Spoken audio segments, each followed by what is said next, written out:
Hello everyone, in this video I am going to show you how you can add the new transition effect, that's a glare effect.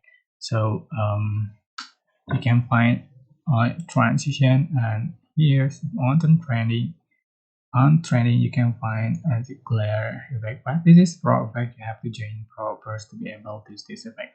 So for example, I'm going to select some images to the track and go to transition and select clear.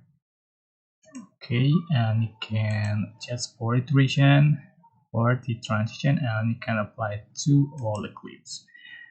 So you can see for the final result.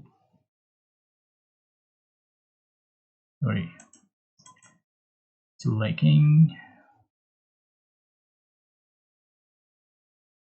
Alright, you can combine with the bike.